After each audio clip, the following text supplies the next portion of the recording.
And it looks like we are live. Hello, lords and ladies of the internet. Welcome back to the Council of Candor, episode 38. It's been a while, guys. Hey, Sorry about that. I hope you all had an excellent holiday. Thank you, YouTube, for telling me this very important information right now. I'm so glad that they're there to inform you. And we're going to go from top chat back to live chat. Don't you worry, guys. Why Ah, does it yes, do and this? hello there, James of the internet, Lord of Corn and Cookies. I'm glad that said corn. I was concerned for a minute. Yeah. It shows Who a are you little to judge small what on my he's screen. Lord of? So, yes. Before we dive into the topic of today's stream, I figured you guys are owed a little bit of an explanation of what's going on. Some things are updating in the world of Candor. So you might be wondering, why was there no videos for the last month or so? Well, the holidays did get in the way. And I have a troubling diagnosis from my mother. She potentially has cancer.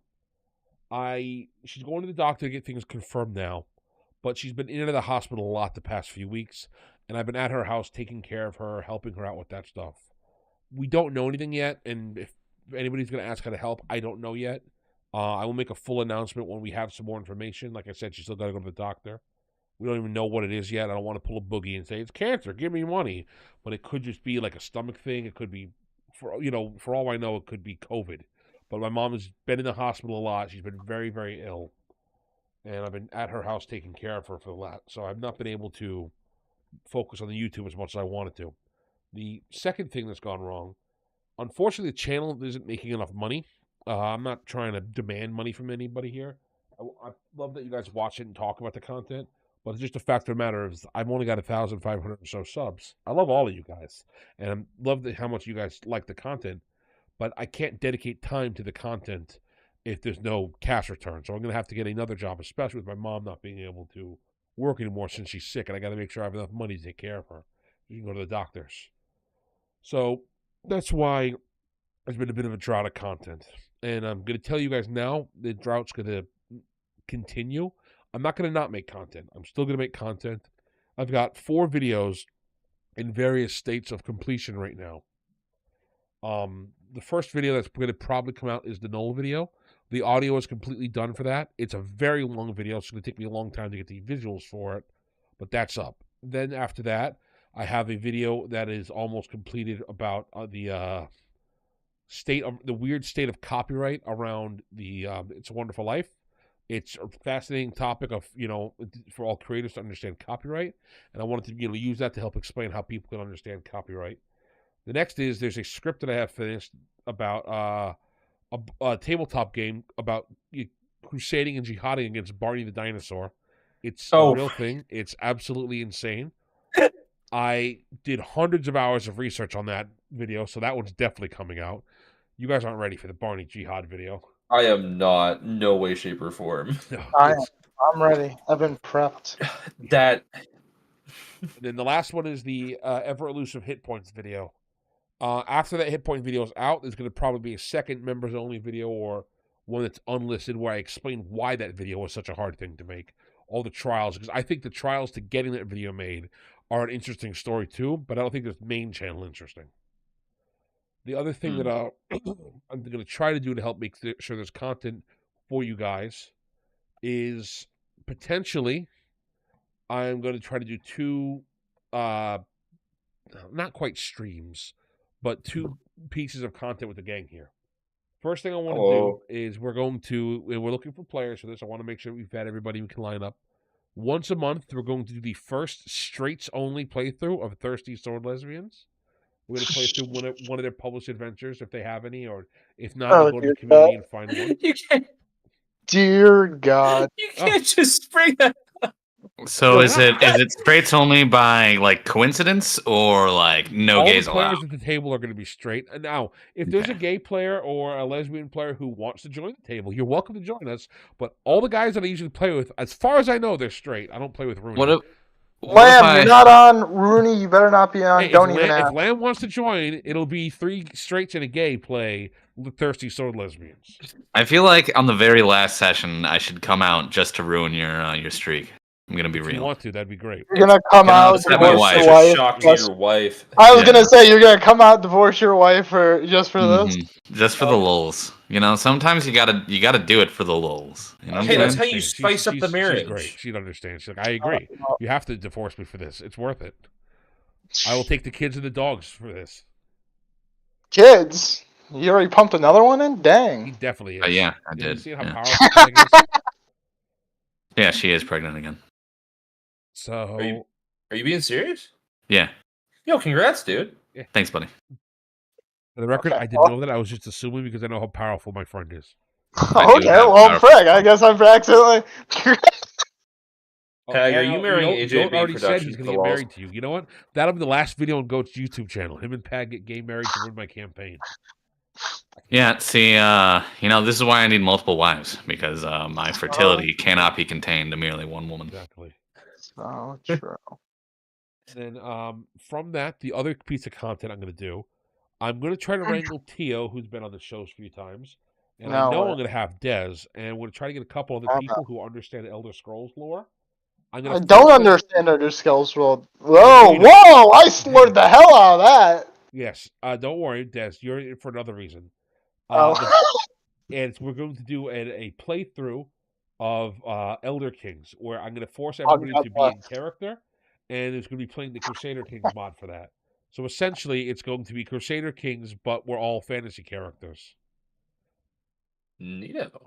Yeah, that sounds neat. Tio's gonna do a voice. I can already imagine Tio doing Not a only is he going voice. to do a voice, I might have him do the VO for the entire thing. Because the plan is we'll play our sessions, maybe live stream them, maybe I'll record them offline, and then afterwards I'll do something like what Spud Gun does, where he goes through and he talks about all the fantasy stuff that happened, all the alliances, the meta, who highlighted who backstabbed Interesting, who. I see. It'll be a lot of fun, I think. That could be very fun. I agree. Absolutely, And I think man. that's going to be great content that'll be able to be much easier for me to make. And it'll be something I think will still be good for you guys. And because that's content Dude, that I'll be able to high-effort have other people content. help me with too. Because if they can Yeah. help me, I can High-effort. share a little bit of the burden. There you go. Because a lot of the Just- research that I do, I love doing it, but each video takes hundreds of hours of research. The null And video, you can for see example, it in your videos, man. well, the null video cost me about $20 because I had to buy books and rent stuff, and I wait on things from libraries because I want to make sure that if I can't find the tomes online, then I have to make sure I get a physical copy so I can at least read it. Or I'll have to call a library and have them do a live stream of showing me the books, which I've had to do for the Hit Point book. That's one of the Hit Point videos. Dang it! I was gonna make a joke about the hit points video. Dang it! I'm sorry. I was like waiting for you to finish so I could say, oh yeah, like the hit points video. And then you had to actually mention the hit points video. So make sure to subscribe so you don't miss when that comes out. Yeah, when that 2040. comes. So I don't want to, Of course. I just can't afford to do the amount of work it takes for these videos with not making any money. My entire YouTube career, I've made $250, which is fantastic, but 150 of that was directly from Rooney donating, and 75 of that was from Nina donating, and Legacy has also given about $50. So it's like that's the majority of the money has come from live stream donations, which is great, and I love you guys for that. But that means I'm not making actual cash on YouTube. The last two videos I made, the Hobgoblin and the Bugbear videos, which are some of the best performing videos on the whole channel, each made me $20. Well, Hobgoblin made me $25. So I guess people are a bit more bougie with the Hobgoblins. Bob Yeah. all over that gob. Which is, and again, I want to make this content, but with my mom, I have to focus on finances right now. So Yeah. unless one of you wants to marry me and make me a millionaire, or I hit the lottery, I'm going to have to scale back on that for a bit. But we're not going away. Don't you worry. And I'm not going away. I think we should answer James's question here. James asks, would you say certain tabletop games are more favorable or appealing to certain groups, or would you say almost any game could be for anyone if the table wants to play it? So that's an interesting question. I think that if you're talking about larger, more mainstream type games, theoretically, anybody can play all of them. They're almost That's kind of the always- deal with mainstream games. Yes. That's the whole idea, is mainstream games kind of appeal to as many people as possible. Exactly. But, there are so many games that are like hyper niche fiction games that I think 3 people in the world will play. that those type of games, only those type of people will like it. For example, Thirsty Sword Lesbians. I think Thirsty Sword Lesbians doesn't Wasn't there a count podcast because on, it's powered by the Apocalypse and the Really? mechanics behind it. Yes. No, it definitely counts. It's Powered by the Apocalypse doesn't count because Powered by the Apocalypse you can do whatever you want with. Well, Thirsty Sword Lesbians is Powered by the specifically Apocalypse, different than your own system.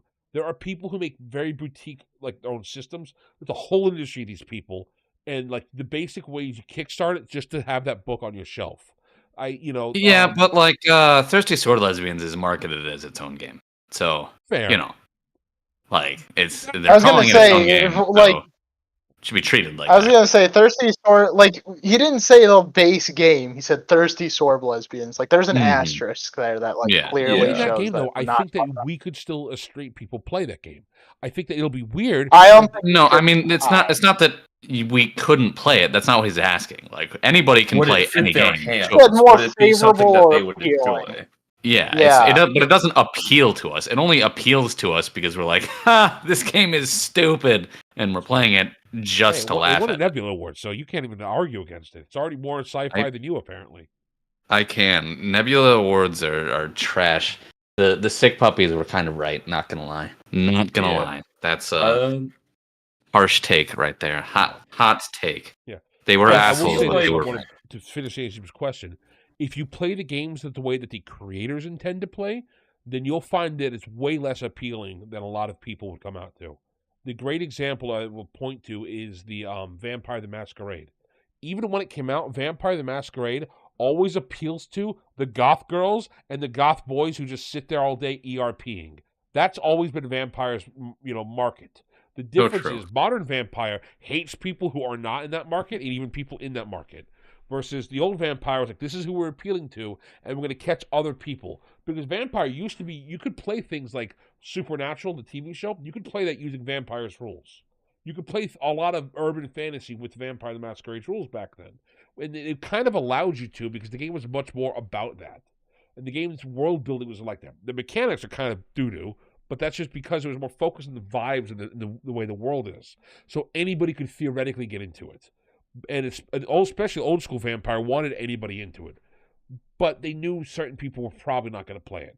Versus modern Vampire opens up with, if you believe in anything Nazi related or anything right wing, they don't want you in their hobby, which is baffling to me. Because there's a very big difference between everyone is welcome and everyone belongs. Well, not just that, but Vampire the Masquerade, you're playing an effing vampire who murders people. I like how you said effing, but you're willing to say Yahtzee. You already find women and hobos and murder them in their sleep. You're already on the bad guy tier. You can't tell me, you can't be that bad anymore. Like, what are you doing, man? Yeah, there's just a very big disconnect. Drain their blood. You're already on the worst dudes in history list. Yeah, there's a very big disconnect because you're trying to be the evil person, but then you're also supposed to be like this moral, upstanding person as well. I think one of the most egregious examples is, well, not to try and keep this off topic, but just like when you have like those characters like, my OC says this insert thing of like, don't eat Chick-fil-A because they're Christian. It's just like that Benito person like Mussolini murders puppies for a living. Yeah. No, it's literally the meme of, and I know Legacy here loves this meme. Yeah, exactly. Legacy's already said, but it's literally the meme of like, is a psychopath, will murder people, but won't say the N-word or something like that. It's it's like, it feels weird to have that be the arbiter of morality. Yeah. And also, so I think it was Garbled who said it, that a game can be welcoming to everyone, but not appealing to everyone. And I think that's kind of an important distinction right there. That is the important distinction. Everyone is welcome, but not everyone belongs. Yep. Yeah. Also, and like, say something to James real quick. The Vampire the Masquerade, it's not so much that you're supposed to be hiding in plain sight. That doesn't actually apply to Vampire. That's what Vampire tells you, but when you actually play Vampire, it's all about court politics and like outmaneuvering people. It has nothing to do with hiding in plain sight. Assuming you play the game as they want you to play it. Again, as they want you to. Yeah, that's the important distinction. If you just play it the way you can play it, like which PAG has, where it's just let's go around and see how many people can get away with killing before the FBI finds us. Yeah, or if you play like superheroes or Supernatural, I've done a lot of Supernatural games. But yeah, also a lot of homeless one shots. Homeless people one shots is one of my favorite things to run in World of Darkness. You're just a bunch of homeless people, and something terrible happens, and now you're homeless people. What you gonna do about it? Very fun one shot material. Game is good. That it could also easily translate to, like I said, any urban fantasy setting. Heck, if you wanted to, you probably could play the Dresden Files using Vampire the Masquerade. Yeah. There you go. We can knock it on a Dresden Files tangent. No, there'll be a whole Dresden Files podcast episode coming up, chat. Where That's what you wait. Yeah, multiple ones where we talk about when the new book comes out. We'll talk about it, and also I'm going to make it a seminar essentially for what new writers should read this book to understand how to write. Because while it is not the best written thing ever, the Dresden Files is written competently enough that I think a new writer can see it's one of those things where, like, if you watch somebody cook who's like a good chef, it's tough to see what they're doing sometimes. But if they cook slow enough and like you can observe them, you can understand just, oh, that's how you knead dough. That's how you find out how much salt you need. Things like that. That's how the Dresden Files is. It's competent enough that it's good enough that you can find out from watching it. Here's how you do stuff. Here's how you figure it out. And it's also fun. It's a fun little very novel stories. V5 seems to focus like you're a gang of vampires eating the Camarilla. Not really, James. You can and you can't. Again, the whole point of Vampire is, if you play it the way they intend for you to play Vampire, is you have a whole bunch of terrible personal drama, and that's what you're going through, and also you're kind of vampires on the side. And it was actually perfected, I would say, in Wraith. Wraith gets really weird, but Wraith really is distilled this down to the core, and that's why Wraith wasn't very popular, because it's depressing. The whole point of Wraith is you are kind of a failure as a human being, and you have some horrible tragedy that you need to overcome. So you only can make the most sad sack, depressing characters for Wraith to work. But then Wraith gets weird because they have the Hell Divers, who are Wraith people, who are ghosts that go into hell to fight the demons because the demons are stealing ghosts, and it gets weird over there too, because Vampire is written by two people, with two heads. One guy who was an emo goth kid who wanted to talk about his feelings, and the other guy who's like, vampires are cool and they should shoot lasers. Yeah. Why don't they shoot lasers? So true. Because they want to make sure that you're scared of werewolves still. Oh, that's fair. Which are the actual scariest thing in the Vampire the Masquerade setting. No, not really. Not anymore. They kept adding things. Beasts are the most scary thing now. True, but you can't play beasts, can you? Yeah, you can. There's a whole book for playing beasts. Then never mind. Yeah. They kept it's like power creep in comics. They were like, oh yeah, well now Magneto can affect all of the metal on the planet at once. Suck it, other mutants. That's not true. Whoa, that's not fair. They did that to like half the mutants, okay? It's more like suck it, everyone who's not a mutant. Half of us can just end the world. Yeah, true, yeah. Wait, does that mean that they were correct to discriminate against them? Look, pretty much. Okay. I am not going to get into the mutant topic, okay? All right. That's fair. I have feelings, but this is not the time or the place for Let me go refill my water desk so that we can clear the air. It's fine. Yeah, most mutants kind of suck anyway. Most of them are just like, oh, I'm hollow bones, man. I have hollow bones. Please don't slap me. Arm fall off, lad. But no, discussion. Legacy and Astro need to be on for that for sure. Or comic heroes. Yep. The last bit of before we get too far off topic again, the last bit of channel news. I have reached out to another channel, Feudal Facts. He's friendly with so far, and I'm going to have him come on and talk about his world building at some point. I reached out before Christmas. I have to recontact him. I couldn't find an email address, so I'm going to have to go into the next video comments and talk to him there again. But if any of you know him, tell him that I'd love to get into contact with him, and he should join the Discord, because we're going to have to run the call through my Discord anyway. So it's a good way for him to get to know some of the other co-hosts and such. If you're watching, this is Feudal Facts, then, like I said, join the Discord, my friend. It's linked below. And with that, we're going to move on to the horrible, evil, demonic villains that we're talking about today. Dun, dun, dun, dun. Yeah. So, chat. How are you doing? Are we in a good spot? Is everybody happy? You're cozy and comfy? No, I'm not happy because I didn't have my King of Candor content over the Christmas break. I was gonna say, I feel like 80% of the things you said was like unhappy. It's like we're getting less content. It's like they're not gonna be happy. But I'm not. More So, chat, I have some fantastic news for you. Your heroes will always let you down, it seems. Like me. Because Neil Gaiman was one of my fantasy heroes. I absolutely thought that he was a fantastic writer, and a lot of the things he talked about were just interesting. He told stories in a fun way. A lot of the way he told, like American Gods, is written brilliantly, and it's just so much fun when you're just going through listening to the stories and just going into it. It's a damn shame what's going on now. For those of you who don't know, and I'm sorry to be the one who has to break this for you guys, Neil Gaiman recently has had several accusations leveled against him of the Me Too variety. Yeah. And unlike a lot of, how do I put this? I'm very much in the camp of I don't believe accusations until we get something for them. I've seen far too many times that women have either made up accusations or they've blown stuff out of proportion. I'm always in the let's wait for the courts to handle it camp. However, there is a little bit of issue with this one specifically because several of the girls have gone to court and they have said, hey, we're going to press charges, which already leads it way more credibility than other things beforehand. There has been, this broke, I would say, gosh, I wish Astro was here, 3 months ago. There was a podcast that came out, and they started a whole podcast series with all the victims of Neil Gaiman, allegedly, went on the show and would talk to the co-hosts about what he did to them and all the terrible things that happened. It kind of lost a lot of steam because, it's, to be frank, it's boring. Listen to a podcast of, this is the terrible things he did to me, when not all of them were the same. They just weren't the same, I'm going to be honest.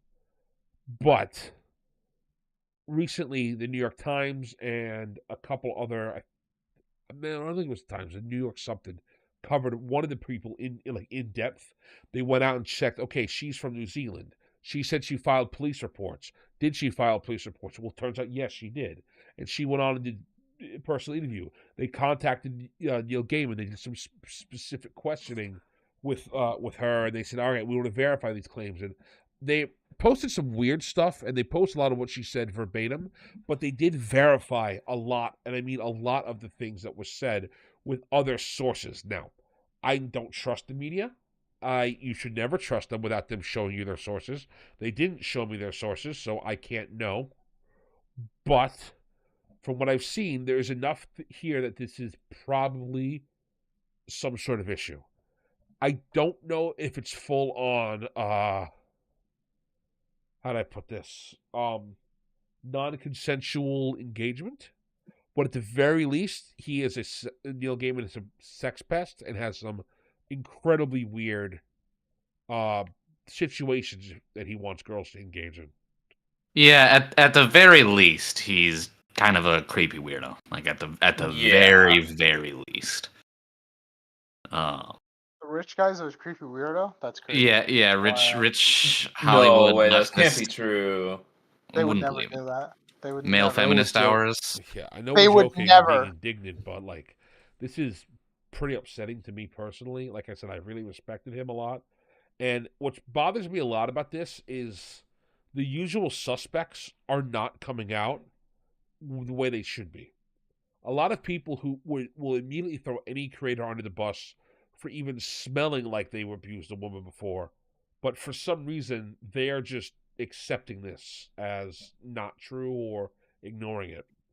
Well, I heard someone say here that he's a male feminist. So, like, are we bad? Yes, he is a male feminist.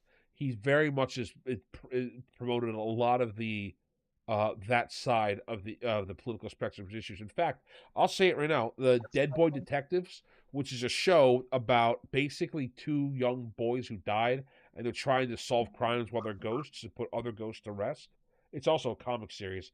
and they're definitely gay for each other. And like what their sidekick is, like the human who helps them is a black chick who's very sex positive and might be bi, but the show's got a lot of gay people in it because I watched it on Netflix, and I didn't dislike it still though. Even though it's very much promoting that side of the the issues things, it's written well enough that you want to watch it. I mean, Good Omens has plenty of homoerotic stuff going on there. It's very much blasphemy against God with a lot of the stuff. And then if you go look at American Gods, especially the TV show, they made Baldur black, and he's a bald black guy. Wait. Really? There was homosexually charged things in Good Omens, like in the book. A couple things. I could send you a list of some of the stuff, but yeah.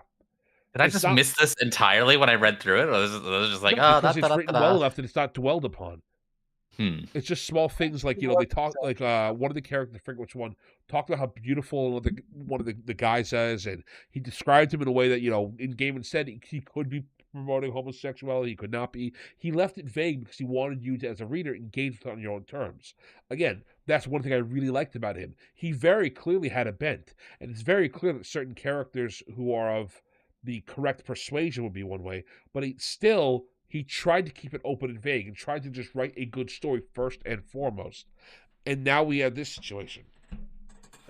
Now we have, him definitely being a weirdo and definitely doing some absolutely messed up stuff, including things in front of his children. And I think that's what. Wait, what? Yeah, apparently he made one of his kids sit in the cuck chair inside of the bedroom and watch him do some weird shit.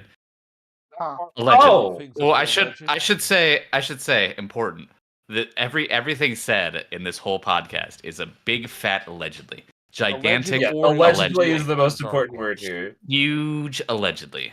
Yeah. Massive. Or it's in the New York article that I can post in chat if people need it. The one thing that I know that he was accused of by his previous person, that she said that one time she had read a book to put his son to bed. After the kid had fallen asleep, she was in bed with the kid finishing up the book. Neil Gaiman slipped into the other side of the bed. After the kid was definitely asleep, he grabbed the nanny's hands and guided them down, if you're catching what I'm saying, and forced her to alleviate him while the kid was sleeping. That's not great. I don't like that. I don't think anybody liked that. It's not as bad that the kid was sleeping though. That makes it less bad. Like it's like in terms of like that makes I can't swear right now, can I? You can, but I try not to swear. I'm really trying to keep it monetized this time. Yeah. But it's like in terms of like how bad that is, that's like okay, you at least did that. That's something. Yeah. Still bad, but like something. How old was the kid supposed to be? I don't know. That's the thing. The problem with a lot of these stories is the time periods are vague. It's like while I worked for him, and he worked for him when the kid was between 2 and 6. And any of those years is bad. Any of them. What would have made it better if he was like 14? It would have made it much worse if he was 14. The younger the kid is, if they're like before 3 or so, they're never gonna remember any of that nonsense. Like it's not gonna stick inside their head. And if people didn't bang while their kids were 3, then like the entire Irish race wouldn't exist. So true. Well, I mean, the argument is not about them not banging; it's about them banging in front of them, which is that's what I'm saying. Like you have to like basically have kids around you when they're very young all the time, forever. Well, again, that's different for the Irish because they all lived in one house together. Yeah, and that's banging the nanny, and he's a multimillionaire. Yeah. Also, banging the nanny. Big, not good. And if the kid was 6, then what the fuck? Yeah, he definitely had multiple. Again, this is alleged. Fans and people in the periphery come up to him and say, "Oh my gosh, you're so famous," and he used his fame to make them do things. And a lot of it was BDSM stuff. And I'm trying to find maybe Astro sent it to me. he responded to the allegations, and NPR has the article. I found something from. And he was like, "So what? What if I did it? What are you gonna do? I'm Neil Gaiman. Ha ha ha." From no, that's no. He said. No, I'm just kidding. I got something from LA Times that says that. The LA Times also probably reported on it. He responded on Tuesday where he said, "As I read through the latest collection of accounts, there are moments that I half recognize and moments that I don't. Description of things that happened sitting beside things that emphatically did not happen. I'm far from a perfect person, but I have never engaged in non-consensual sexual activity with anyone ever." He also denied that there was any abuse. But here's the thing. Wait, guys, wait. I just love this title, and I love that it comes from, especially who it comes from. This comes from, I'm going to say what the title is, and then I want you, then I'll say who it is, because you're not going to guess who it is. Neil Gaiman is what people want J.K. Rowling to be. This comes from the Times of India. And I can't think of a more disconnected, title from, the person saying it. Why does India care about this? Yeah, what beef does India have in this one? Well, not only that, but also they're like, yeah, J.K. Rowling's our girl. Screw them for trying to cancel her. This guy is what they should be really attacking. That's what I really love about it.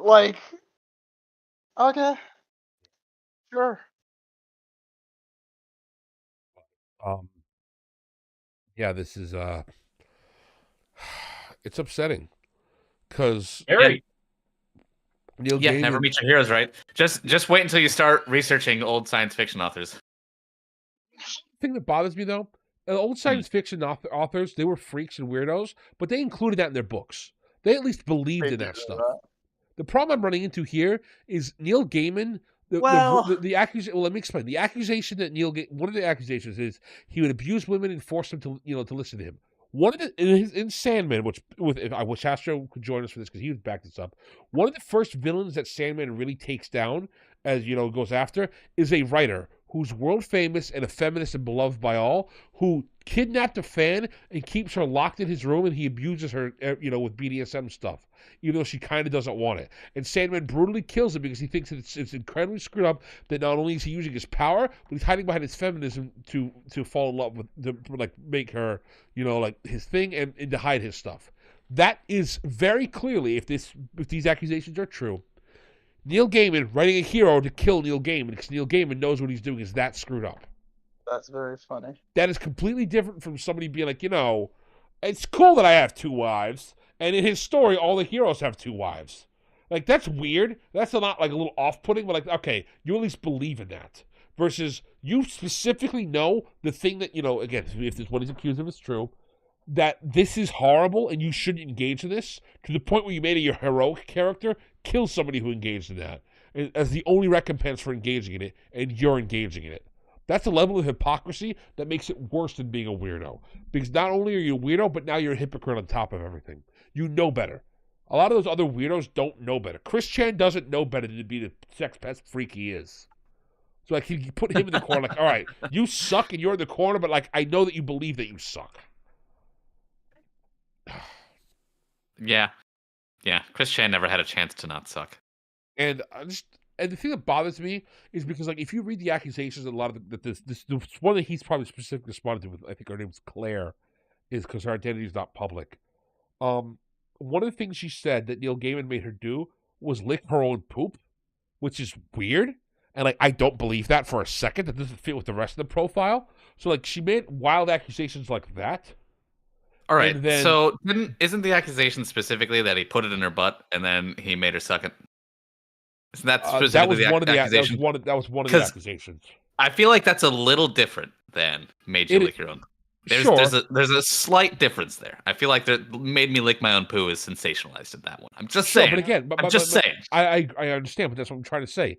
So when you have stuff like that, which is sensationalizing and pulling it out, that's how Neil Gaiman can say, "Well, I don't remember that," because that probably didn't happen. So that's getting muddled in here. It's making this entire thing confusing, because this is his ex-wife is, he's divorcing her. This is the people that he cheated on his wife with. These are people he's paid off. These are people who don't go with him. Some of them have had to sign NDAs. He paid one of the girls that he used to have work for him in America.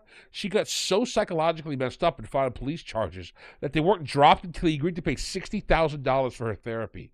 What could have happened for that to be the result there? This isn't, to me, like, this is a problem like when Michael Jackson paid for, the accusations off. You have to ask why they were paid off. Michael Jackson paid them off because Michael Jackson very clearly was terrified of going to Discovery because he's a very private person, and he absolutely has meltdowns about anybody going into his private life because he was so exposed when he was a kid, all this private situation, and the way that his dad sexually abused him too. He didn't want that to happen again. He told his lawyers, do anything you can to make sure that they don't get to go into my house and violate basically his safe space. So that's why Michael Jackson paid the people off, even though he probably didn't molest those kids. Because let's face it, if he wanted to do something with those kids, he would have been way smarter about it, and he would have been way slicker about it. Remember, Epstein existed at this time and was full force hidden. You telling me Michael couldn't have gone to the island if he wanted to? That's actually an interestingly, like, a good point. Like, odd, but good point. Yeah, that's the thing that bothers me the most about the Michael Jackson case, is because we never had a court trial, we don't get to see stuff. Michael Jackson sexually abused his dad? Yeah, James. He very much so. His dad, the whole Jackson family was abused by their father. Yeah. And if you look to this day, Michael Jackson's kids say he was innocent. Even all of his ex-wives say he was innocent. His ex-wife came out at the time and said, Michael is such, like, I don't put this without getting the monetized YouTube. He's a tyrannosaurus in the bedroom that he cannot be satiated by a woman with big tits alone. That's what his wife said. The reason they had to break up is because she couldn't walk straight because the prowess he had when it came to the bedroom time. It's one of the reasons they had a divorce, because she felt like she couldn't satisfy him and she was getting tired of trying to. So to go from that beautiful models to a little kid, that don't make sense. That's another situation. But with the Gaimen thing here is, why would you pay for the therapy for somebody? That's not paying you off. That's not saying, here's money, screw off, I don't want to deal with that. That's therapy. That's different. Why did she... remember, she asked for that much therapy. This isn't him saying, here's therapy, go away. This is her saying, this is what I need for therapy. So, yeah. It is really upsetting and really wild. And I also don't think that some of the accusations of abuse are... I don't know how valid they are as well. Because here's the big problem that you run into with the Neil Gaimen situation specifically. It was all BDSM stuff. I guarantee you, almost every single person in this call who's listening on at home, and all the people, especially the more virgin-like people, are going to think BDSM stuff is hot and cool, and that's definitely what I want. And I promise you, 95% of them are going to be like, oh, this is horrible, I hate this from the minute it happens to them. Because you guys, most people don't have they don't think it through. It's not fun to get whipped in the ass. I promise you, that's not what you want. You just want to look at a lady in leather outfits and think of how great she looks. That's the part you want. You don't want what it's actually about. You don't want hot candle wax poured on your fingernails. That stuff sucks. That's the part that people are not. Everyone likes a little light BDSM. Everyone's like a little light BDSM. Nobody when they get into the you're tied up for 6 hours and I'm also going to bite you every now and again.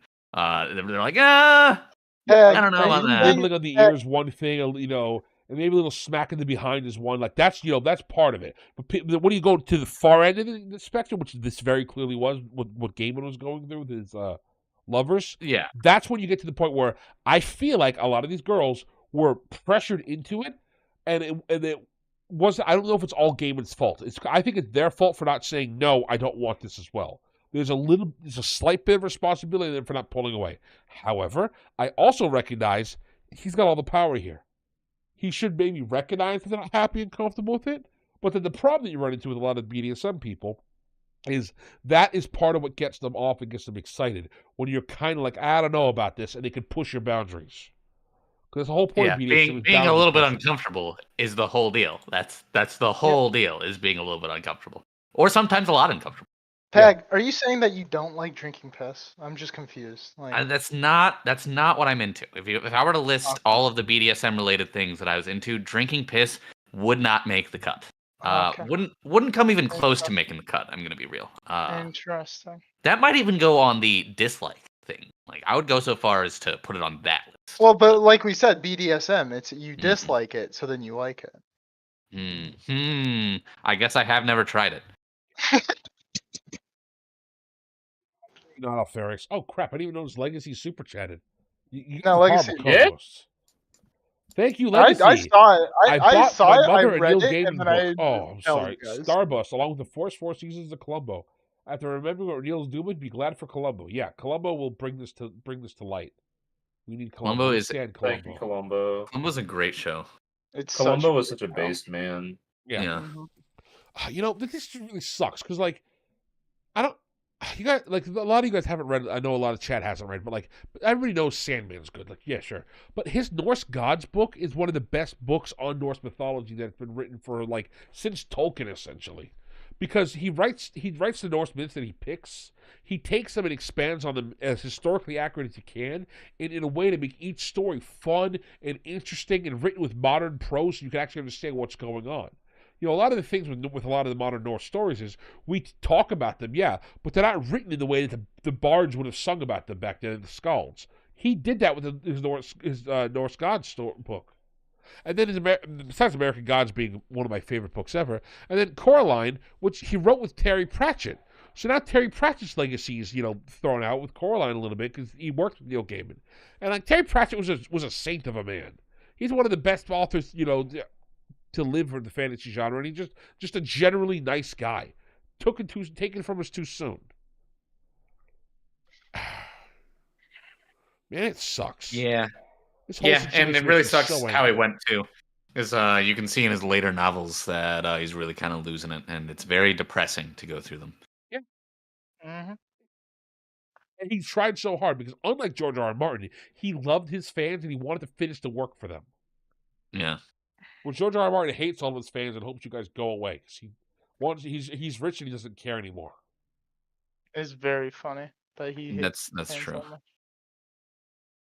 That is true, and yeah, he's never ever finish. You're never getting the last book, and in my opinion, the best option for him is to never finish the last book. Wouldn't it be funny if someone else just takes over and they look at all of his notes that he leaves after he finally kicks the bucket on the toilet or wherever he ends up? We're gonna find that. That's what's gonna happen. That's literally what's going to happen. It would be funny if they took all of these notes and they looked at them and they're like, "Wow, this is garbage," and then they just threw it out and wrote their entirely own thing. Oh. I hope that's what happens. You know, here's the issue. James brought up season 8 in the chat, but the issue that you're running into with Game of Thrones is season 8 is, other than what's her face, Stanza getting the North Independent, every other way season 8 ended is how the show is going to end in the book. Oh, and Arya stabbing the Night King. Jon's supposed to stab the Night King and die. But all those other plot beats were supposed to be how the book ends. They all are. All of them. And you saw how breakneck the show had to be to get the characters and snap them into place to put him in this last position at the end. And it's a TV show, so it feels even more rushed.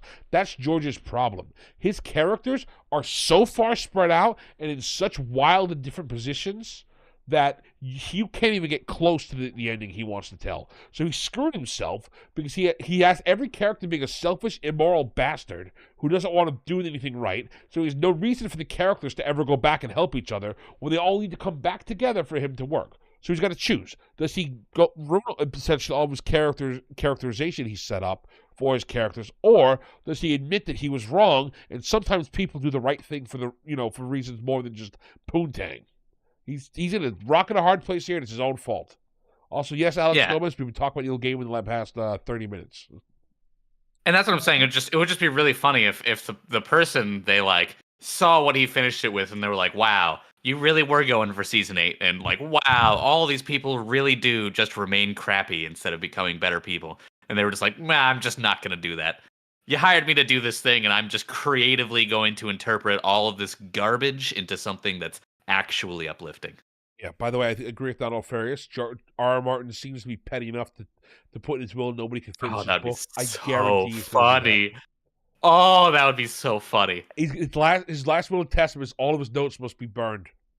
Oh, that would be so funny. Oh. Also, James, to answer the question, except maybe Jon Snow in the books has just been stabbed. You know, I think it was the end of season 5 of the show where he got stabbed by the Night's Watch, and he's just sitting there, dying on the snow, and we don't know if he's dead or not. That's where the book's at.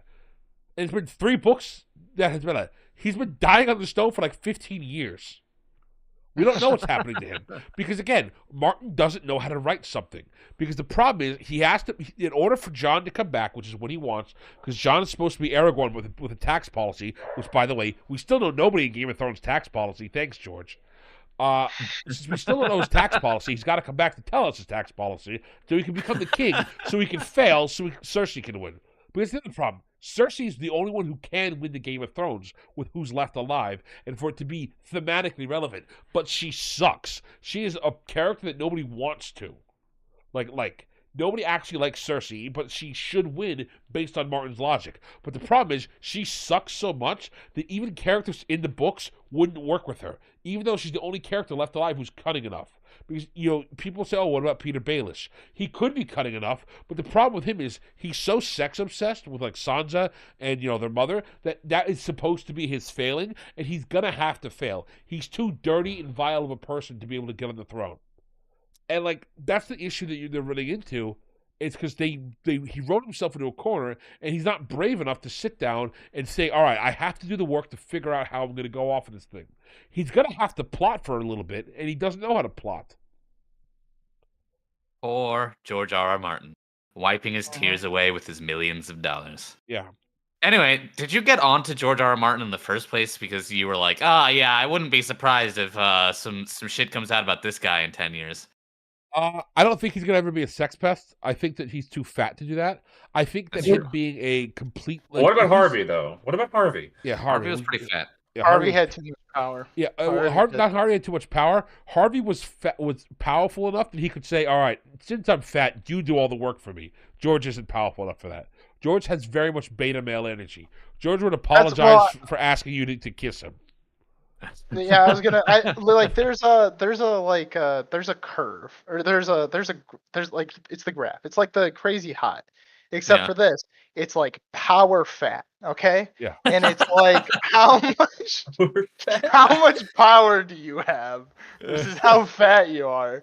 There's a line where women will not go under, but they will go over. So true. It's so true. As a fat man, it is so true. If you're meek and mild as a fat guy, girls will just hate you and walk all over you. Not happening. If you walk into the room basically with your dick out and order a double margarita and a steak with ice cream, they're gonna be like, "Oh my god, he's so powerful."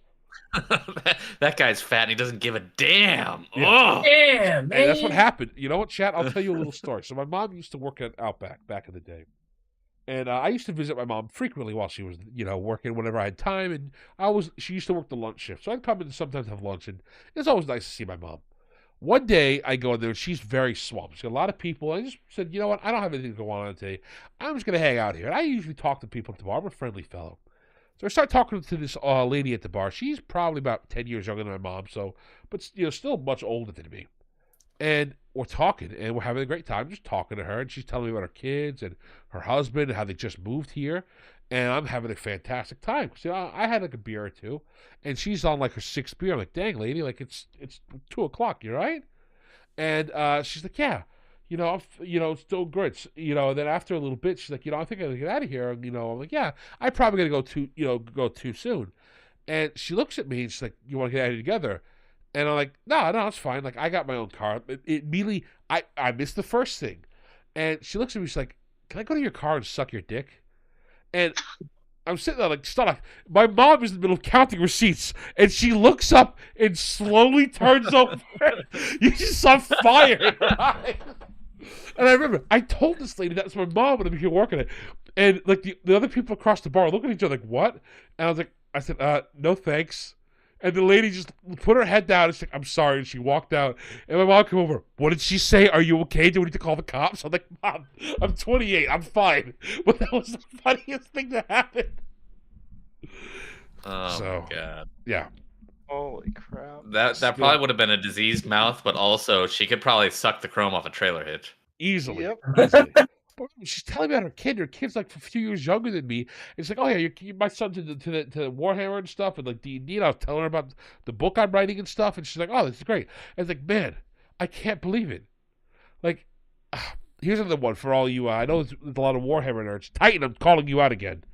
Good, do that more. Back in high school, when I got into Warhammer, I had a class, a marketing. It was marketing 101. And in that class was a lot of girls that were very, very attractive. For some reason, all of the cheerleaders were taking that class. I'd taken it because I wanted to learn about marketing. And then They thought it was an easy class, that's why. Huh? They probably thought it was an easy class. Well, the actual reason is, I'm pretty sure your girlfriend called us homos. I'm very glad, Anna and Ed. Just let her know that we're very gay. And we're also gay for you, buddy. Don't worry. Where are you seeing this? Specifically, Rooney is live chat. I don't see that. Oh, it's because I'm on top chat. Interesting. Oh, you gotta go to live chat. Live chat's where it's at. Live chat's where the spicy stuff slips through the YouTube filter. That's why I always set it to live chat. By the way, if anybody's a podcaster or they put anything, always set it to live chat. I learned this from Mahler because top chat censors everything. It's ridiculous, YouTube. I see. Oh. I see. Yes.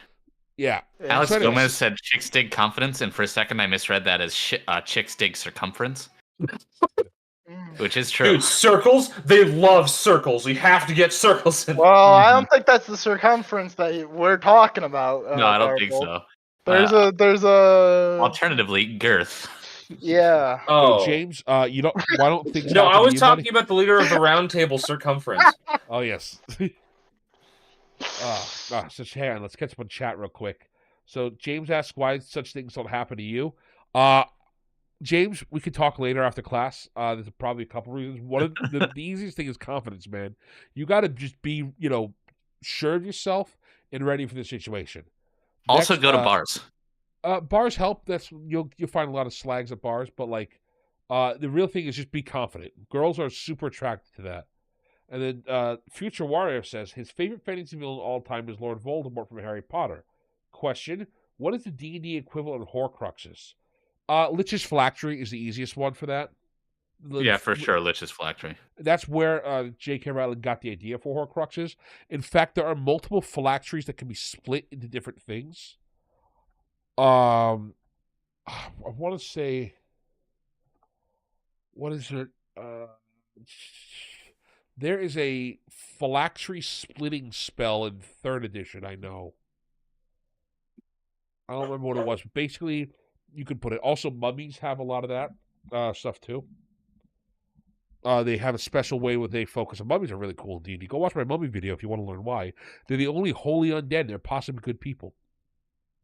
But yeah, so Lich's Phylactery is the best way I'd probably say with Voldemort, Mr. Future Wario.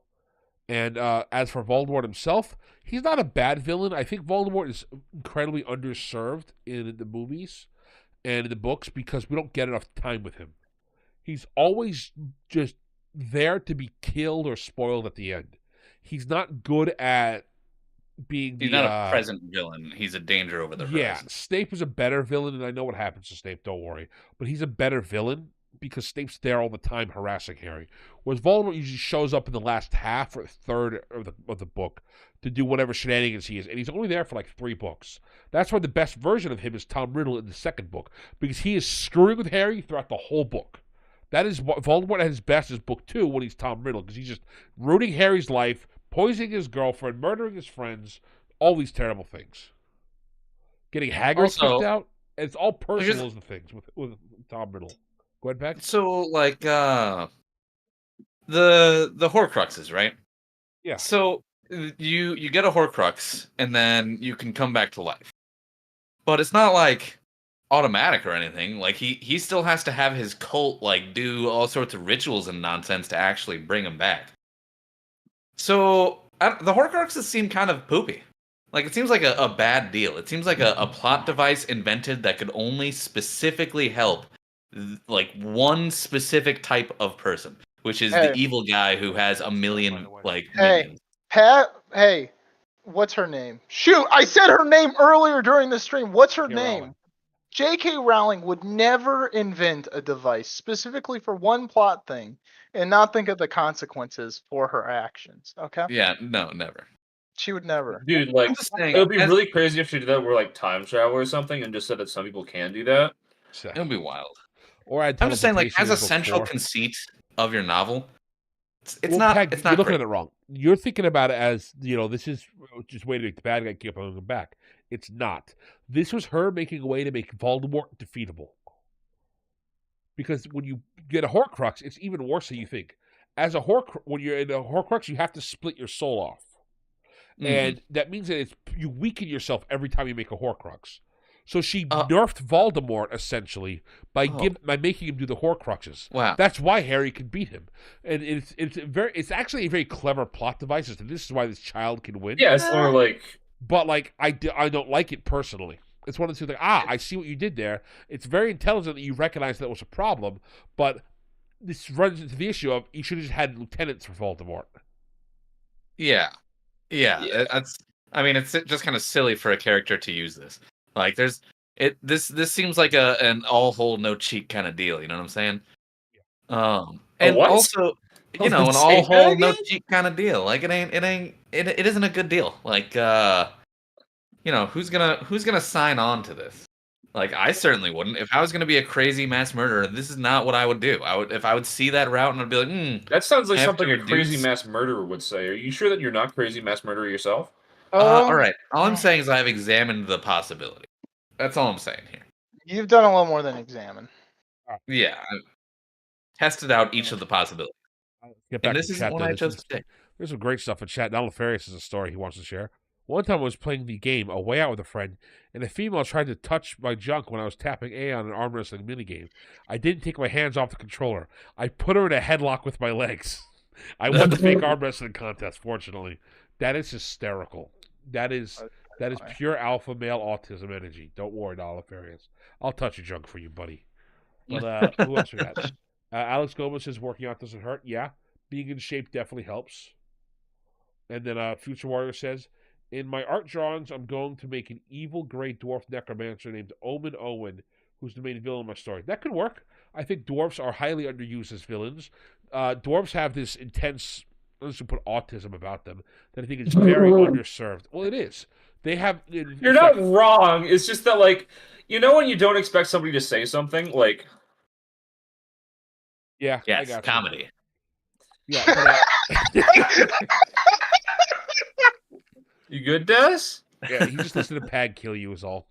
But no, yeah, it's, I think, oh god, my train of thought. Oh, the Grey Dwarf, yeah. Dwarves make great villains because, kind of like Thanos, they get so focused on a goal that they move away the from ends justify the means. Well, not just that, but like whatever the goal is matters more than anything else. That's what I appreciate about dwarves. That could be protecting their clan, and like you could very easily have a sympathetic dwarf villain who, especially as a necromancer here, this is just free world building to help you out here, Future Wario. I would have it so the reason he became a necromancer is his entire clan got wiped out, and he wants to resurrect them. And the only way to resurrect somebody is, you know, the skeletal stuff. But he's convinced that if he gets enough soul energy or, like, you know, sacrifices from other people, or maybe a MacGuffin artifact in your setting, he can become powerful enough to give them true resurrections, to bring them actually back from the dead, or maybe bring them back as liches or ghouls or something else. You know, I don't know how much D&D inspired your story is, but I know that if that character existed in my world of Enos, you very easily could find the mathematical formula that how many humans are ready to sacrifice in order to resurrect one of my dwarf friends, and he would very definitely pull that off. Plus, the amount of latent power something like that has, you could see other people being attracted to it. You want to do pure evil? Yeah, he can still be pure evil, Future Wario, but maybe he views it as he should be in control of the clan. So not only does he want to resurrect them, but he wants to dominate them. So now he's going to raise all of his friends and family, but enslave them as well, because they were wrong about how he used to think about him. They thought he was wrong. They threw him out, and they got killed by orcs. And I'll show them.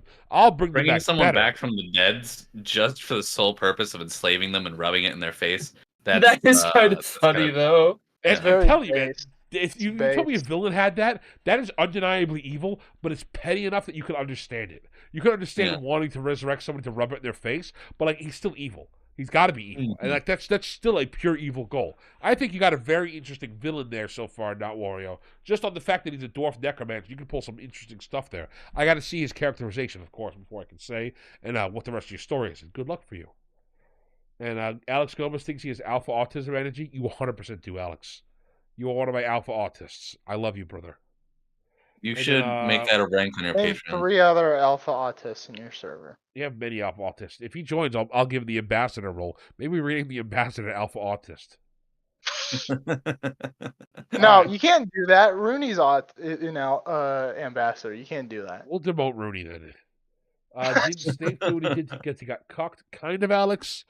By the way, I know this is slightly off track. He didn't get cucked. He got screwed with by James, who's Harry's dad. Now, I want you to understand this, chat. They already said that they're going to redo the Harry Potter stuff for HBO. They're leaning towards casting Snape as a black guy. Besides all the culture war issues around that. It's going to be very funny because if you remember, in I think it's book 6 or 7, when we're learning Snape's backstory, we find out that Snape had a crush on Lily, who was Harry's mom, and in order to show how cool he was, James, Harry's dad, bullied Snape. And the way they bullied Snape is they tied him up and hung him from a tree. Now, that's just normal bullying that you get, I suppose, in England. But now you're going to have a white guy tie a black character and hang him from a tree. I feel like they recontextualize it to be just something's got to change there, right? I feel like what if they just recontextualize the whole thing that everyone is racist and Snape is the main character and he has to just deal with everyone's consistent racism just all the time. They're changing something about that. I don't know what they're changing. They're probably just going to have him just like be stuck in a spinning spell or something lame. But like, they're probably thinking that far ahead because they're trying to get season 1 done right now. And I was like, yeah, that might be season 7 if we're lucky. But like, it's just gonna be so funny when they get there, and you're gonna be like, all right, how are you gonna do the lynching scene with the black guy? Come on, show me what you can do, HBO. Show me. They're probably gonna just like change it in some fashion. Like, there's no way they just play that straight, right? Well, like we just said, they're gonna change it. The question is what they've got to change it. There's no way they won't. But it would be funny. Absolutely hilarious. And with a name like Voldemort, you couldn't do much in life besides being a fantasy villain. True. I understand being French does lead to a lot of villainous activities. Dude, it would be French? So oh God! Well, at least it just Voldemort. It would be very funny if they did actually do it, because then like no one would even care about. That'd be way worse than anything J.K. Rowling did. So like, literally, no one would win with that franchise. Then it'd be so funny. Absolutely hilarious. That would be so funny. That'd be so funny, not gonna lie. But anyway, what else do we have on the docket here? Yeah, what are we doing? I just wanted to finish verifying something because if you translate Voldemort's name, it is Danish and French. Valde means violence, and Mort obviously means death. So his name is Violence Death, which is a great metal band for the record. The necromancer when he enslaved the greatest villain of all, the tax man. Oh yeah, we'll talk about taxes another day. So, from that chat, we should do it around tax season. It'd be very topical. It will be topical. With that chat, it's time to move on to the next person. I want to be upset that they decided to be so needlessly hostile. This. Oh God, it's me. Huh? I was gonna make that joke. I was literally about to make that joke. You gotta be faster, kid. You gotta be faster around here with the jokes. That's why he's the host with the most. Tweet from another person I greatly respect, who is Jason Bulhman, the creator of Pathfinder. He's the other villain in our thumbnail for today. Good game. Pathfinder. I love it because I just don't. I have no stake in either of these, so I just get to watch, and you just. Pathfinder First Edition is the best TTRPG D20 system out there right now, hands down. I would have to agree with that. I would actually have to agree with that. Pathfinder 1E with spheres, is the best like TTRPG D20. And it comes from 3rd edition is the best D&D game ever, with 3.5 fixing all the problems. And then Pathfinder is a fixing of 3.5, and then Spheres just adds a lot of the little details missing. I know Pathfinder 2 is pretty well liked. I'm glad you guys like Pathfinder 2 who like Pathfinder 2. I don't. I feel like it moves way too far into the almost goofy, absurdist realm with a lot of the stuff that goes on with Pathfinder 2. Like, you could pick people's pockets and steal their clothes, which is funny in Skyrim, but, like, Pathfinder. It's very video gamey, and that's what they set it up to be. They set it up to be very systemized, very video gamey, and so you can do things like that. Like, the action system is much more rigid, which I think is interesting. It's an interesting thing that they went with it, but it's also, it feels very, very rigid. And it's also too perfectly balanced, where all enemies are always the equivalent fight to you. If you fight a guy who's 3 levels higher than you, it's a tough fight. If you fight a guy 3 levels lower than you, it's a tough fight. And you always level up and get the same exact amount of content each time. It's nothing new. Like, if you go from fighting orcs to fighting trolls, and it's like, you mechanically don't change. You still fight 3 trolls, 3 orcs, whatever level you are, it's 3 guys at the same level. The game has so many tags, like, this guy is power 3. Like, what the hell does that mean? Oh, because it's a video game now, so all the enemies pull from the same ability pool. On this channel, for the record, chat, I'm going to tell everybody right now, all of us in the call, and especially me, we're right-leaning people. Some of us are more right-wing than others. Some of us are, more moderates. Doesn't matter where we stand. Because the thing that bothers me is this crap right here. And I know he talks about it a little bit later. We have all of his tweets. Don't worry, for those of you who are just joining us, you don't know. But this bothered me. He's talking about J.D. Vance, who's the current vice president of the United States. If Vance has played Pathfinder, I want him to send his book back. No space for fascists in our game. That bothers me to no end. Because besides being wrong about Vance being a fascist, I don't care if you think he is, you're just flat out wrong. You can think he's an idiot, you can disagree with his politics, but he is not a fascist. Even if he has what you would say fascistic leanings, he ain't a fascist. Just like there's almost no actual communists in the What does that word mean? Yeah, what do you mean by fascist, Mr. Bulhman? I would like to know. Give me a specific policy is fascist. Is you could find me in a moment, because also I want to know. I know you don't mean fascist the way I would mean fascist, because when I talk fascist, I'm talking about the Italian fascism. You probably mean Nazism. Or no, I didn't say that on YouTube. Nazism. You probably mean Nazism. The German belief system, which is fundamentally different from fascism, for the record. But you have to have a bit of you have to have a bit of a political education to be able to understand these things. So throwing out words like fascist like this without citing a specific thing as to this policy is fascist and this is why, makes me think that you're just feeding at the well of a political pundit. Go ahead, Des. Well, I was gonna say also, like, the classic fascist move of marrying a brown woman. Many such cases. Yeah, so true. So Dude, true. don't ask a white supremacist what the skin color Shut of up! his wife is, all right? Yeah, I guess so. And yeah, it's just kind of silly. Like these people like vitriolically hate something that they don't understand at all. Which I guess makes sense. I feel like there's probably a lot of that, hating what you don't understand. But also, it's just kind of funny to see it. Yeah, that's why I hate immigrants. Yeah, what really pisses me off is our hobby is freaking small. The tabletop genre is infinitesimally useless in the grand scheme of everything. We don't even make up the biggest chunk of board gaming. Board gaming makes 90 times the amount of sales of the entire TTRPG hobby. Monopoly is eating our ass. So for you to start trying to send people out of the hobby like this is moronic. This is why comics, by the way, suck. They destroyed their own industry for the same rhetoric. Everybody, especially because the next tweet that Bulhman put out, remember, August 08/24, if you look, a few years earlier, gatekeeping the TTRPG space is ridiculous. Our hobby is far too small to exclude anyone, no matter their experience or interest level. If you play games, you're a gamer. If you make games, you're a game designer. If you like games, you're welcome here. If this is your byline, which is correct, by the way, you can't then have this whole, you must send your books back for being a fascist. Because this byline that you're using, Jason, and other people like him, you're allowing people in who should be gatekept. People who want to destroy the industry. People who that's why I said earlier, like, not everybody everybody's welcome, but not everybody belongs. Well, and you can't just say like things. Everybody is welcome, but then roll it back and say no, but not these guys. They're not welcome. Everybody is, but not these guys.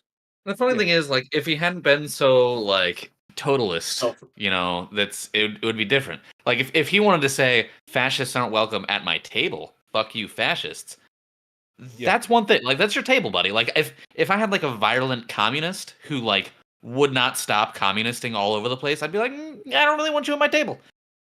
Same thing with like table. Like, yeah, exactly. Like, if I had anyone who like could not stop politicking ever for any subject on any side, I'd probably be like, maybe you should just not play my game. Get out of my table. I'm here to play games with people. Heck, this is going farther than that, because this isn't. This is not even. Well, no, you don't understand, because we're not even at the level of they can't stop politicking. This person has X politics. This is ignoring that they're not even saying like you're bringing it up during the table. This is saying if you have X beliefs, point blank, period, no exceptions. You might, I don't know. I guess monarchists, just because I feel like they're the least outspoken about like what they're in these types of situations. I feel like they're the ones who bring it least to the table. But I guess so true, Oomphy. So true, Oomphy. Yeah, whatever. It says here, it's a small space, but the people you're inviting in are the people who make things like the combat wheelchair. That is the worst thing I've ever seen designed, and I absolutely hate everybody who's like, oh, let me go retarded seal because it's combat wheelchair. No, go look at the mechanics. It is designed like an absolute mongoloid, and they keep revising it because it's terrible. The freaking thing is so powerful, it is better to break your own legs and climb the combat wheelchair. Why are you doing this? And it is in your face. This is you looking at a person who's crippled, taking a staple gun and stapling their forehead. Look at you. You're the cripple. Cripple. Because the wheelchair attaches to your spirit. So even if you're a druid and you change form into a werewolf, you're a werewolf in a wheelchair. Why would you do this? It is infuriating. Spiritually disabled. So based. Oh my goodness. So true. And that's like the I hate crippled people. Spiritually disabled. And that's the thing. This is the type of person that you want to bring in the hobby, because that person is limiting. And I don't get why that person is allowed to be at your table, but someone like JD Vance, who's never said anything limiting about that, who's never excluded anybody, isn't welcome, Jason. I don't get it. I don't understand why. And I'm talking about, specifically Vance. I can point to two people. The combat wheelchair person attacks people on Twitter, and their design is terrible, but we hold it up as good because we agree with it? Why would you do this? If you want, you should say, hey, I like where your head's at. Maybe you should make it, somewhat balanced and not force it to be like, hey, Mr. Cripple, you have to be crippled now. Ha ha, let's laugh at Mr. No Legs because we have to make a special rule for him because he can't possibly have an interesting characterization. Never mind the fact that this is ruining the entire setting. Most of these settings have magic that is designed to heal somebody like that. The minute the adventure hits level 3, they are so fabulously wealthy, they are lower nobility. There's no way that somebody who's that wealthy should be able to not afford a healing thing. Clerics do this for free all the time. You're ruining your own setting by having the combat wheelchair. So you then it's infuriating because that's the person you're including in the hobby. But for some reason, if somebody wants to change the border a little bit or have different tax policies, you want to kill them. I don't get it. And then, of course, over here he says, TTRPGs can be a bridge, but fascists want to burn that bridge. They want one-party rule tied to ideas of nationalism and elitism that despise the other and constantly projects a sense of fear that they use to derive power. I didn't say anything about people who vote Republican. You didn't have to say it, Jason. I have no idea why do you think the average Republican, how far away do you think the average person who votes Republican is from JD Vance? He's the person they voted for. You think that different person? Well, I mean, to be fair, a lot of these types usually think that the voters are literally just eating rocks, don't know anything. Yeah, they don't actually understand what they're voting for. Yeah. Also, the idea. I like how he's reviling one party rule, but it's like, oh, so if you had the chance, you wouldn't have the Democrats run every single state. Like, really? That's what you're saying? Because I don't believe you. Like, I just don't believe you. Like, both sides, they want one party rule because they think that their party has the better ideas. Like, if you didn't think, you have any of those memes that are just like, finally, the person in charge has now been deposed for being a tyrant. Now my side will win. It's like 17 different people saying this. Calling something very specifically in his phrasing here. They want one party rule, which, as Pag said, everybody wants one party rule. Tied to the ideas of nationalism, okay, so the left wing doesn't want that, but an elitism that despises the other and constantly projects a sense of fear they use to derive power.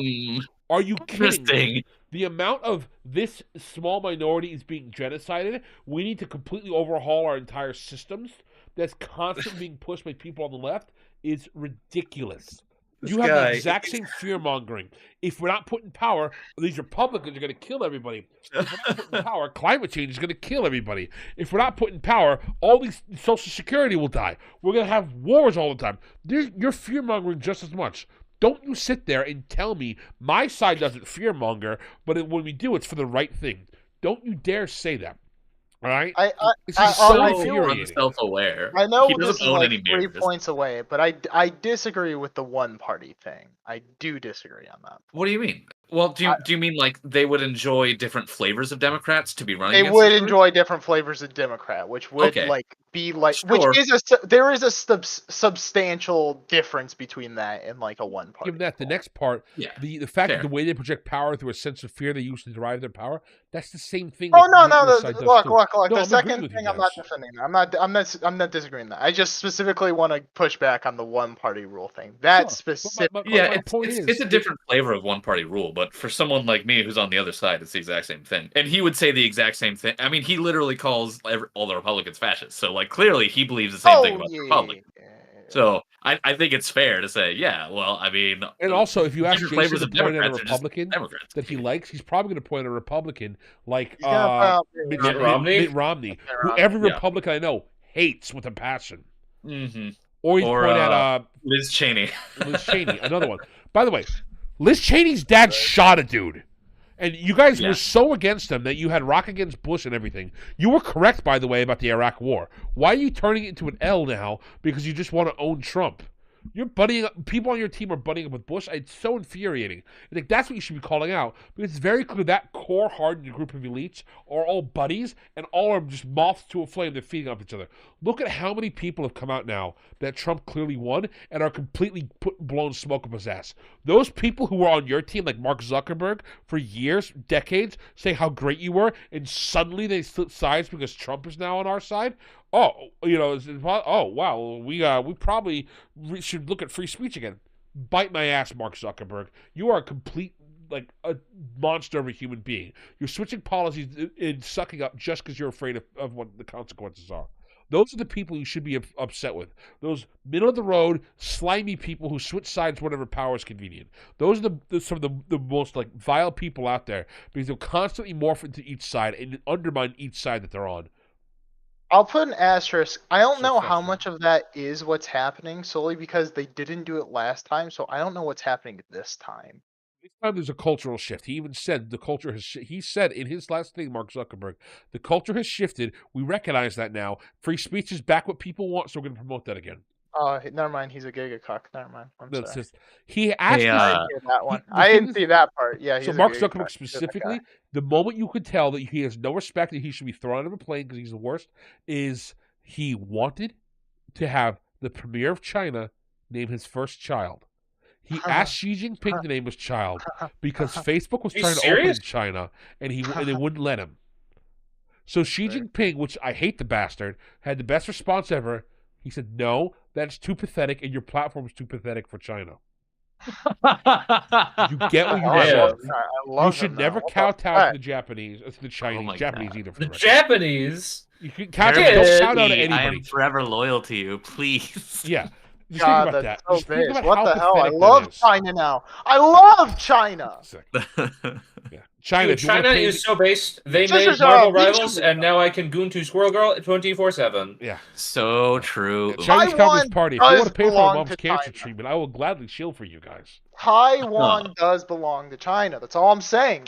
So true. That's all I'm saying, one man. China. And the South China Sea, the whole thing is actually China's. In fact, you know what? Korea belongs to China. What are you gonna do about it? And Mongolia and Russia, just all of it's China. And Russia, yeah. In fact, Chinese Earth. Mm-hmm. Well, don't We you should know, all because of the myth of kowtow to Kaguya, them. the moon goddess, that means that the moon is actually Chinese territory since ancient times.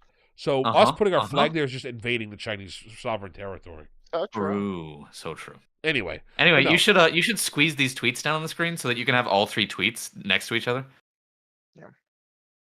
Yeah. Because that's just so funny. All three of these side by side. But anyway, yeah, this guy, it's just so sad to see like someone who created something so great, like, you know, spiral down into sniffing his own farts so badly. Like it's in a way it's even more sad than Neil Gaiman. Even more sad. Hot take. Even more to see someone sniff their own farts this bad. I mean, you kind of expected Neil Gaiman to be a weirdo. I disagree. I feel like the Neil Gaiman thing is I feel like this is way more expected than Neil Gaiman, so it's like not as bad. You think? I don't know. This I is feel like anyone way could more see typical of like 80% of like the people who like create stuff, like in terms of like games, like not even just like board games or like TTRPGs, but also like video games or like movies, like 80 to 90%. And that's probably being generous with that 80 to 90%. Like I feel like they're people exactly in the TTRPG like, community? yes. Hmm. Why would you think it'd be different? I don't know. The TTRPG community is even worse. I don't know enough. I don't know enough about the TTRPG. I was gonna say I don't know enough about the TTRPG community, but like I don't see why it would be better. I could only see it being worse. Maybe it's just because I liked Pathfinder more than I liked Neil Gaiman. Yeah. No, and I mean, it's like the guy who like reads comics doesn't realize like, you know, what's behind it, but like, yeah. Anyway, I was kind of setting someone else up for the Norm Macdonald joke and being like, oh, I don't know, I think the more sad thing was all the women he abused, but no one took it. I didn't watch enough Norm Macdonald. Well, I don't feel sad for him. Honest to God, I'm still pissed off with the combat wheelchair. That's gonna bother me for the next 2 hours. I'm a Stone Cold incel, so I'm actually happy that the woman got abused. So I see. Now that's a hot take. So Astro did DM me last night, and there was one thing he wanted to bring up about the Neil Gaiman thing that I did forget to bring up, but I'm bringing it up now for you, Astro. Don't worry, buddy. He said, sometimes BDSM people do written contracts, so Neil Gaiman, if he has those, might want to bring them out. That might help. Yeah, save for his real. problem. Oh, that would be a really good time. It might make everybody realize how much of a weird freak you are, but I wonder what Neil Gaiman's next. We've kind of crossed that road. Like that road's been crossed. Oh, yeah, he should have done it a while ago. Yeah. The one joke I've heard is that BDSM. Yeah. You know what? I'm not sure if I should say that one. You know what? I'm gonna err on the side of caution. I should not say that. How about you type it and then how about look at you and say, "What the hell, Garble? You're gonna get his channel banned, you stupid idiot." Yeah, I will. You know, he's just gonna type the N-word. That'd be funny. Apparently, Neil Gaiman's net worth is $10 million, so he's gonna be fine even if he gets fired. Really? Good for him. Yeah. Or I guess bad for him, considering all we've talked about. But still, you get my point. I'm seeing online it's 18 mil before the accusations. Oof. Because all of his shows got canceled because of these. Really? American Gods is currently on hiatus. They said they're going from Good Omens and just filming one long episode now. Dead Boys Detectives got completely canceled. What else there is? There's one more thing that he had coming out. Oh, he has another book that's being published. There's going to be probably 30. That's been paused until the Oh, wow. R.I.P. Bro is not coming back. But he's still got $10 million left, so yeah. He'll be okay, I'm sure. Yeah, he'll be fine. He's in his like 60s or something too, so he'll be extra fine. Yeah. He'll be okay. He was very just goes to show. That's not too bad, Garbled. You can say that. Oh. Question mark. He's 16. Wait. Kid, because the joke was that kid judge that before. Yeah, kid, I you mean, judge I don't that think one actually. I feel like that's not too bad, but like I could be wrong. I don't know YouTube rules as well. You know way more than me, but that doesn't go for it, Garbled. I don't care at this point. Oh, I'm depressed. well, the joke is just that it's sex for autists because you have to have like. So you go in, you get instructions of people saying like what they're supposed to do, and then afterwards you're told it's a good job. Whoa, time out. I just found out. Oh, why did I check this earlier? Neil Gaiman, early life. The Gaimans moved to West Sussex from East Grinstead. No. This is important. To East Grinstead. He's a Pole that moves to England. You automatically have some assumptions about what's going on here. I promise you, you're wrong. Where his parents studied Dianetics at the Scientology Center in the town. Oh my God! His sister is a high-ranking member of the Church of Scientology in Los Angeles. His other sister, Lizzie Coco, has said, most of our social activities were involved with Scientology or a Jewish family. It would get very confusing when people would ask my religion as a kid. I'd say I'm a Jewish Scientologist. Gaiman says he's not a Scientologist, and to like Judaism, Scientology is his family's religion. He, when asked about his personal views, God, this is cringe. He said, God definitely exists in the DC universe. I would not stand up and beat the drum for God in this universe. I don't know. What the fuck? What? That's the cringiest thing I've ever. Oh, I bet he writes for the DC universe, so I bet he was at a con or something, and someone asked him that. I bet that they were like, why are you asking? That makes a lot more sense, but it just sounds really funny out of context. Yeah. It's so retarded out of context. Oh no! It's from an article from the. God damn it! I hate the New Yorker. I can't read the full article because New Yorker's evil, but it's an interview that they did with New Yorker, and that he did with New Yorker in 2010 called "Kid Goth: Neil Gaiman's Fantasies." Oh boy! God, I wish we had access to that. That'd be so funny. Yeah, I bet they'd have some good clips from that.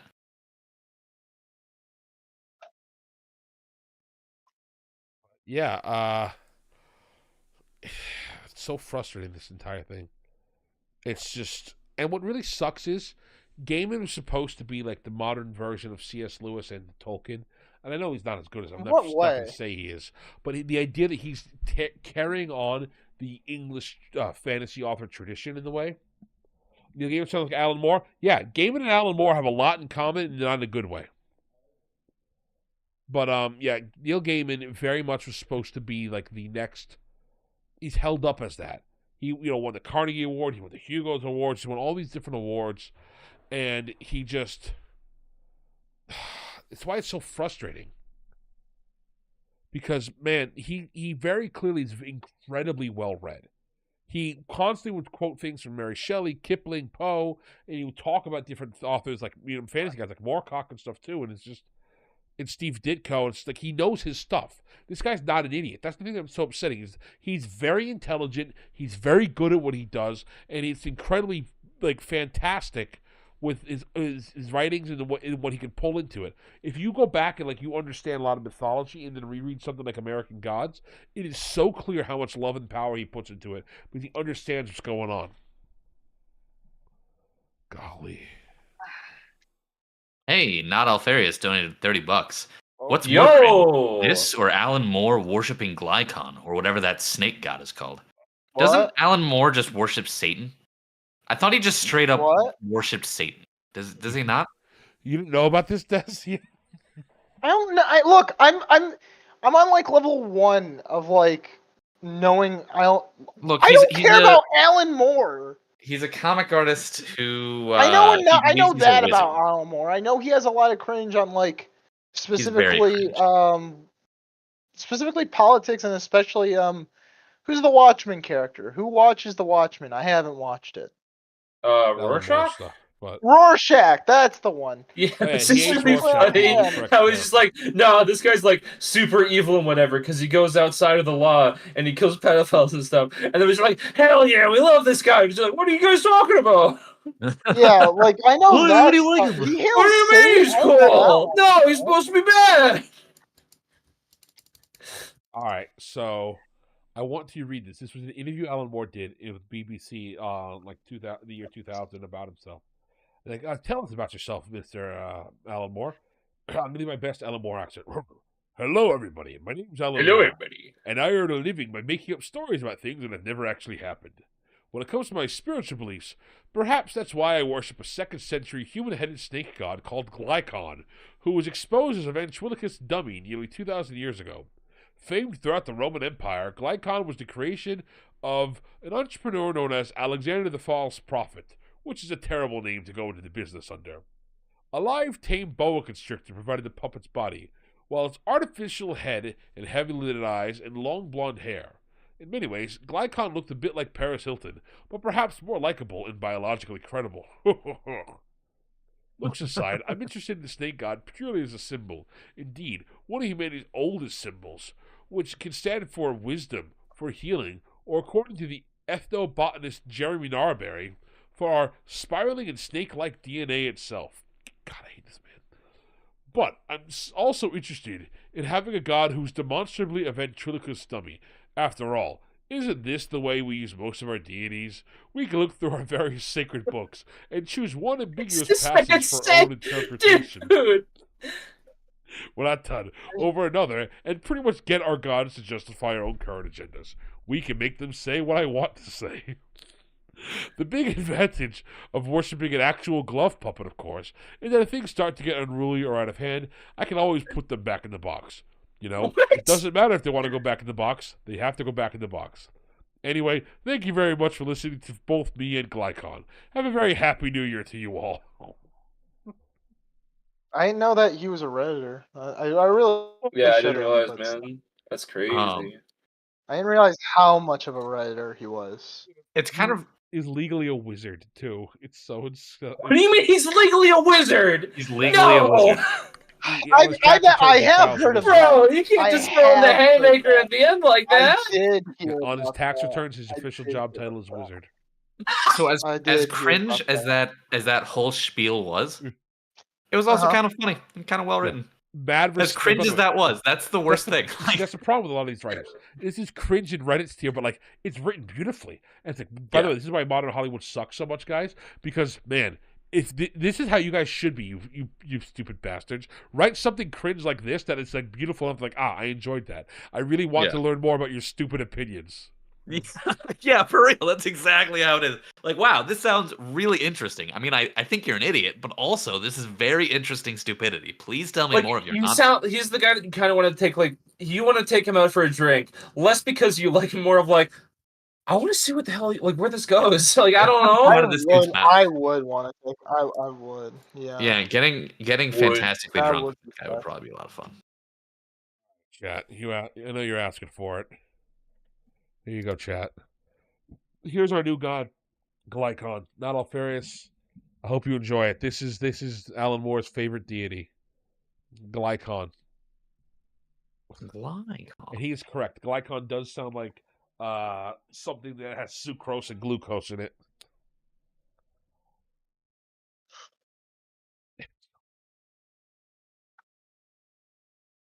Oh my goodness. Glycon sounds like something that like someone overdosed on or like someone poisoned. It does. It's like, oh yeah, she killed him with Glycon. It's like, oh okay. Yeah, all right. Wood. Are you ready? What do you mean wood? Well, am I ready? The cult possibly originated in Macedonia, where similar snake cults exist for centuries, because the Macedonians believed snakes had magical powers relating to fertility, based on the time that Zeus impregnated Olympia while disguised as a serpent. Don't go full Zeus pill. Don't go Zeus pill. Don't do that to yourself, I mean, dog. the dynasty of Alexander the Great did say that they were descended from, I want to say Hercules or Zeus. So like, it's not that out of the ordinary for the Macedonians. And in fact, the cult found Glycon after Alexander foretold the coming of a new Alcesipius, which is a hero of medicine in Greek mythology. What wisdom does Moore have, Legacy? What knowledge does he have? Legacy's completely correct. By the way, thank you, Legacy, for the super chat. More is pretty much that sudden hobo with wisdom. Yeah, he's that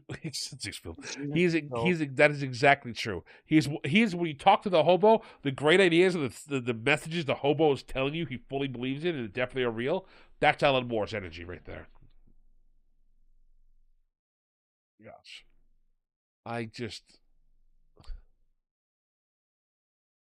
so funny. It's so funny. By the way, Alan Moore is the first thing referenced on the Glycon page.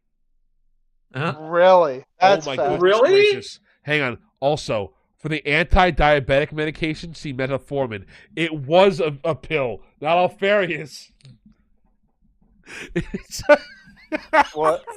That's funny. What's a pill? Glycon is actually a form of pharmaceutical. That's. Oh, dude, I called it. What the frick? Let's go. Oh my goodness. I knew that sounded familiar. I was like, this really does sound like a pill. That's so funny. That is amazing. But yeah. So there we go. Alan Moore. I give Alan Moore credit. He never molested anybody, I don't think. Allegedly. You don't think? I don't think he would. Allegedly. Yeah, I don't think Alan Moore would either. I think he's too busy sniffing his own farts and explaining how great he is.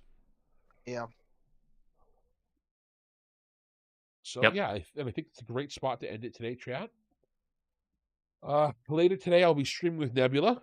I don't know what time that's going to be, but I'd like to just say thank you all for joining us today. It was nice getting back in and seeing you guys so active and talking and just having a great time here today. And obviously, thank you all for the super chats. Thank you so very much. I appreciate all three of you guys incredibly. Mm-hmm. It is funny. This feels a lot more disconnected from like the normal ones, but this feels a lot more like, ironically enough, I'd say the first COC. The first COC. First Council of Candor. Yeah. That's because it's pronounced cock. You gotta do the acronym. Come on. So true. Just like EFAP is. And don't worry, chat. Next week's going to be interesting. I'm going to force these guys to watch all of those videos that you've seen of going around D&D Tube of all the channels collapsing and dying. We're going to talk about how to be a great game master retiring and man shorts retiring. And I have some thought for them specifically. We'll also talk about Professor DM's video about why he used clickbait to kill his own channel. And I'll even have these guys look at the video from Esper. And I like Esper a lot. A couple people have thought that Esper stole some content from me once, but I don't think he did. I think it's just we both had creative genius at the same time. Nice. If those of you who don't know, I made my orc history video, and it got really popular. And then 2 months later, Esper made a history of orcs video, and he's never made any history of anything video. That's what people said. And I think it was like vampires, the next one that we also made. It could just be coincidences, but I don't know. I know what's going through his head, but I don't think Esper's the type of guy to steal. Seems like a good dude. It seems like it's just we both were inspired at the same time. But yeah, with that, thank you all for joining us tonight, and you all have a blessed day. Goodbye, chat.